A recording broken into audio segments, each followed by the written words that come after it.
காஞ்சிபுரம் மாவட்டம் பழைய சீவரம் கிராமத்துல காஞ்சி வரதராஜ பெருமாள் பார்வேட்டை உற்சவத்துல பிரபந்தம் பாடுவது தொடர்பா வடகலை தென்கலை பிரிவினர் இடையில அடிதடி மோதல் நிகழ்ந்த சம்பவம் பக்தர்கள் மத்தியில என்னடா இவங்க அப்படிங்கிற முகசுழிப்பை ஏற்படுத்தி இருக்கு. 108 வைணவ திவ்ய தேசங்கள்ல ஒன்னான காஞ்சிபுரம் வரதராஜ பெருமாள் கோவில்ல வருஷா வருஷம் மாட்டு பொங்கல் அன்னைக்கு வாலாஜாபாத் அருகே இருக்கிற பழைய சீவரம் கிராமத்திற்கு எழுந்தருளி பார்வேட்டை உற்சவம் கண்டருள் அப்படிங்கிற வழக்கம் இருக்கு. அதன்படி இந்த வருஷமும் நேத்து காஞ்சிபுரம் வரதராஜ பெருமாள் கோவில்ல இருந்து கண்ணாடி பல்லக்கில் புறப்பட்ட வரதராஜ பெருமாள் வாலாஜாபாத் வழியா எல்லா கிராமங்கள்லயும் மண்டகப்படி கண்டு அருளி பழைய சீவரம் கிராமத்துல இருக்கிற மலை மேல எழுந்தருளி இருக்கிறாரு.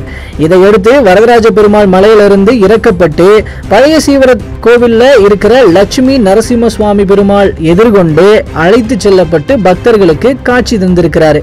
இதுக்கு இடையில பழைய சீவரம் பகுதியில பார்வேட்டை உற்சவத்தப்போ பிரபந்தம் பாடுறதுல வடகலை தென்கலை பிரிவினருக்கு இடையில வாக்குவாதம் ஏற்பட்டு திடீர்னு அது கைகலப்பாக மாறி ஒருத்தர் மாறி மாறி அடிச்சுக்கிட்டாங்க. பெருமாளை வழிபடலாம்னு வந்த பொதுமக்கள் இவங்களோட சண்டையால முகம் சுளித்து போனதே மிச்சம் அப்படின்னு சொல்ற அளவுக்கு ஆகியிருக்கு.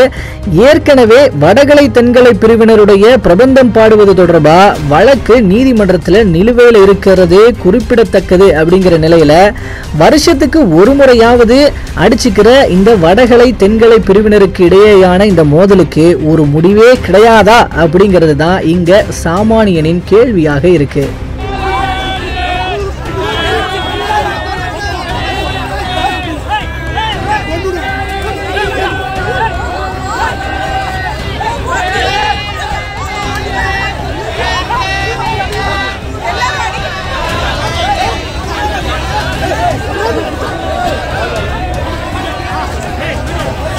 இதுக்கு தான் நான் போடுவேன்.